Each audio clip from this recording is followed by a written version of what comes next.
মাহতাব আমাকে নিয়ে সেদিন ওর একটা বন্ধুর বাড়িতে উঠল।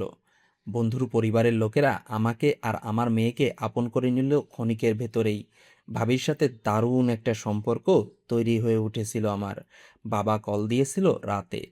আমাকে ফিরতে বলেননি তিনি, কেবল হাসি মুখে বলেছিলেন, মা, আমি চাই তুই ভালো থাকিস।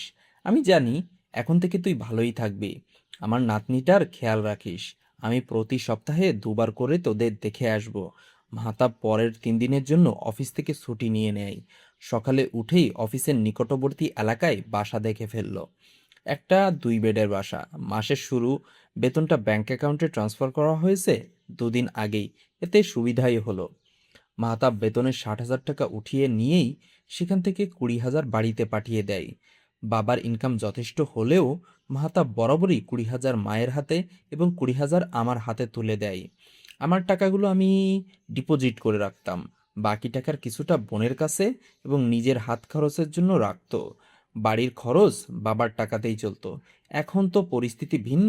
তবুও নিজ দায়িত্বে মায়ের কাছে 15,000 এবং বোনের হাত খরচের জন্য 5,000 পাঠিয়ে দিল, মোটামুটি চলার জন্য। বাকি টাকা দিয়ে বাসার অ্যাডভান্স দেওয়ার পর টুকেটাকি সামগ্রী কেনা হলে 10,000 টাকার মতো বেঁচে গেল। বাসা পরিষ্কারের কাজে আমি হাত দিতে পারিনি, কারণ আমার মাত্রাতিরিক্ত ডাস্ট অ্যালার্জি। আবার ঝুঁকে মোছামুছি করতেও পারিনি। সবটা মাহাতাব একাই করলো, বিনা অভিযোগে। সারাদিন বাইরের খাবার খেয়েই চললাম। রাতে মেয়েকে ঘুম পাড়ানোর জন্য যখন শুয়েছি, মাহাতাব তখন এসে দুম করে পাশে শুয়ে পড়ল। আমি মলিন চোখে ওর ক্লান্তিগুলো দেখলাম। ও প্রচণ্ড উদাস গলায় আমাকে জিজ্ঞাসা করলো, খুব কষ্ট হচ্ছে অঙ্গজা? এই তো আর কয়েকটা দিন কষ্ট করো, তারপর আমি সব কিছু ঠিক করে দেব। আমার কি যে খারাপ লাগলো। এই মানুষটার প্রতি কোনো অভিযোগ নেই কেন আমার? অন্য কোনো পুরুষ হলে এই ক্লান্তির জন্য বোধহয় খারাপ ব্যবহার করে ফেলতো। অথচ আমার পুরুষটা এমন কেন? নিজেকে নিয়ে কেন ভাবে না সে? আমি বিড়বিড় করে বললাম, মাহাতাব, চলো ফিরে যাই। এভাবে তোমার অনেক কষ্ট হবে। মাহাতাব একটু হেসে বলল, আর ওই বাড়িতে তোমাদের তো কষ্ট হবে। আমি মানিয়ে নিব। আমি তোমার কষ্ট মেনে নিতে পারবো না। আমি তোমাদের কাউকে কিছু বলতে পারবো না। তবে মাকে আমি বোঝাবো। মাঝে মাঝেই বোঝাবো, সবটা মাকে। আমি অনেক দিন ধরেই আমার মেয়ের প্রতি মায়ের উদাসীনতা লক্ষ্য করেছি, কিন্তু টের পাইনি। তোমার বিষয়টা আগে বলা উচিত ছিল। আমি ফুফিয়ে বলে উঠলাম, ভালোবাসি মাহতাব। মাহতাব এক হাত গালে রেখে বলল, আমিও আমার সন্তানের মাকে ভীষণ ভালোবাসি। আমার সে কি সুখ। ধীরে ধীরে সংসারটা গুছিয়ে নিতে লাগলাম। সোনায় বড় হতে লাগলো। ওর ভালো নাম মেহেরিন সিদ্দিকী অঙ্গনা। ওর চাঞ্চল্য বাড়ল। বাড়ির এ কোণা থেকে সেই কোণায় হামাগুড়ি দিতে লাগলো। বাবা প্রায়ই আসে। রাহাও রোজ স্কুল থেকে ফেরার পথে সোনাইকে দেখে যায়। মেয়েটা বড় হতে লাগলো বাবার মতো করে। সবসময় ঠোঁটের কোণে বিশাল একটা হাসি থাকে। কাঁদে সে কম। হাঁটতে গেলে যদি পড়ে যায় তখন কাঁদে না। কিছুক্ষণ বসে থাকে, এদিক ওদিক দেখে, তারপর ওঠার চেষ্টা করে। এখন সে কিছু শব্দ বলতে পারে, যেমন মা, বাব্বা, দাদা, মাম্মানি, খাবো, যাবো, এই সব আর কি। 2 দিন ধরে ওকে শেখাচ্ছি দাদ্দু বলাটা। ও সেটা শিখেছেও। তারপর আজ আমার অন্য নাম্বার দিয়ে মাকে কল করলাম। মা যখন কল রিসিভ করলো, সোনাইয়ের সামনে ধরলাম। সোনাই একগাল হেসে দাদ্দু দাদ্দু বলতে লাগলো। ওপাশ থেকে তখন থমথমে নীরবতা। আমি হেসে ফেলে কলটা কেটে দিলাম।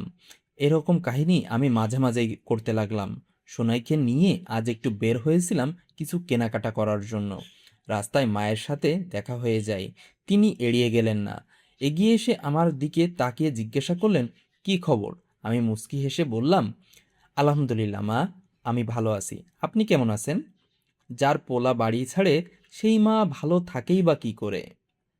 আমি টের পাই তার সূক্ষ্ম ব্যথাটা। এর মধ্যে সোনায় 2 হাত বাড়িয়ে দিল মায়ের কোলে যাওয়ার জন্য। গোলমুখের ফুলো ফুলো গালে হাসছে। মা এড়িয়ে যেতে পারলেন না, আবার কোলেও নিলেন না।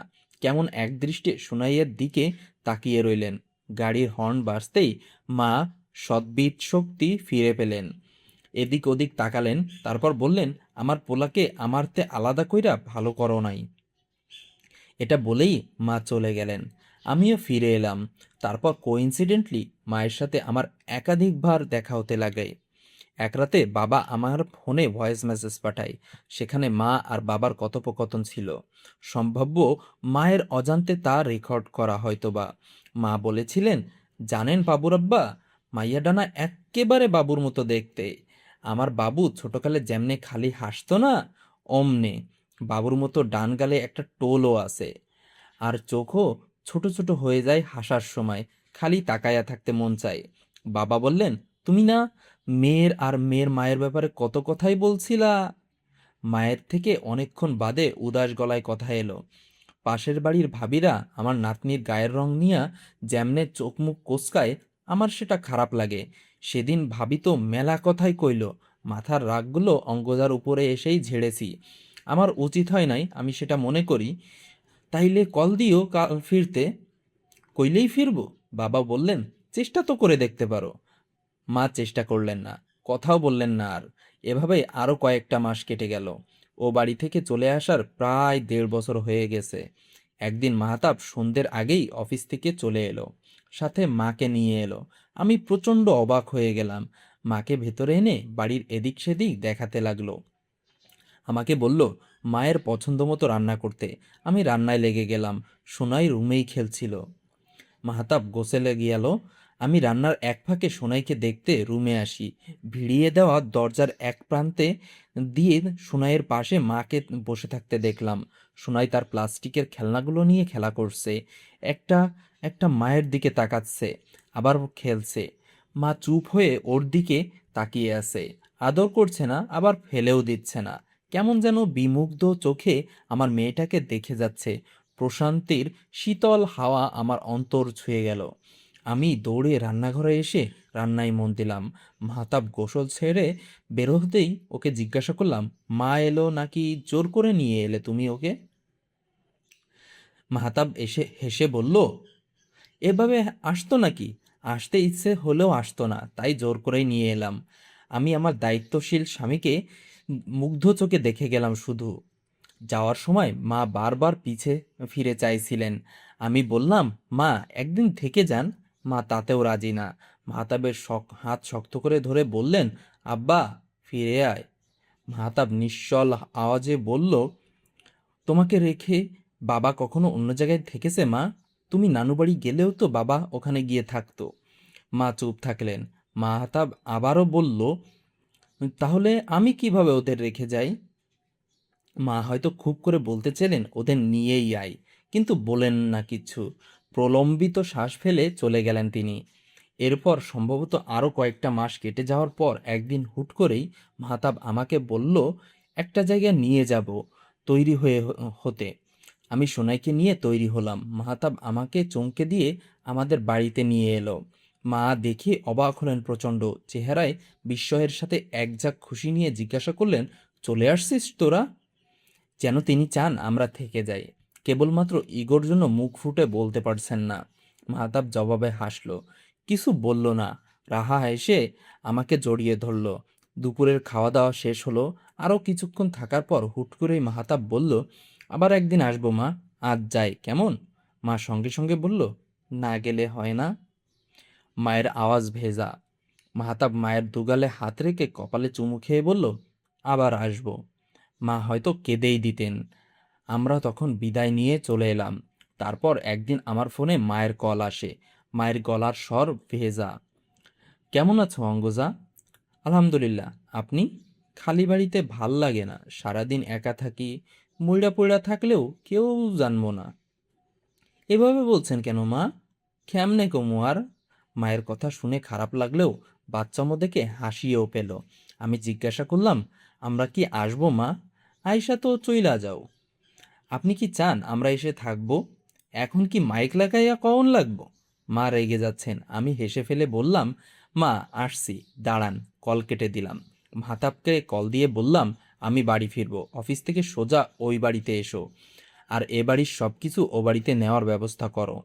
মাহতাবকে কিছু বলতে না দিয়েই আমি চলে এলাম। বাড়ি এসে দেখলাম মা সিঁড়ির সামনে বসে আছেন, এদিকে চেয়েই আছেন আর কি। কেমন যেন লাগলো। এগিয়ে গিয়ে সোনাইকে সিঁড়িতে বসিয়ে মাকে জড়িয়ে ধরলাম। বললাম, আর যাব না। মা তখন কিছু বললেন না, আগলেও ধরলেন না, আবার সরিয়েও দিলেন না। আমি সময় নিয়ে সরে এলাম। মা ভেতরে আসতে বলে তড়িঘড়ি করে ভেতরের দিকে চলে গেলেন। যাওয়ায় যাওয়ার আমি স্পষ্ট দেখতে পেলাম তার চোখ ভেজা।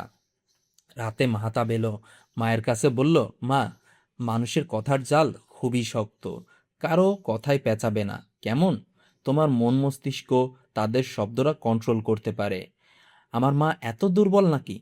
মোটেও না। নিজে দেখবে, শুনবে, তারপর সঠিক বিবেচনা করে সিদ্ধান্ত নেবে। কথার আঘাতের চেয়ে বড় আঘাত নেই মা। এই আঘাতের কোনো ওষুধও নেই। মা সম্পূর্ণ কথা বুঝতে পারে। তারপর আমাকে নিয়ে নিচু করে কখনো কথা বলেননি। মাহাতাব, পৃথিবীর সবচেয়ে ভালো স্বামী, তোমার নিরপেক্ষতা আমার এক আসমান সুখ উপহার দিয়েছে। সব স্বামীরা তোমার মতো হলে হাজারো মায়ের ঘর ভাঙে না, হাজারো নারী অবহেলায়, অবজ্ঞায়, নির্যাতনে এক কোনায় গুমড়ে মরে না। সব অঙ্গজার ভাগ্যে কেন এমন মাহাতাব নেই?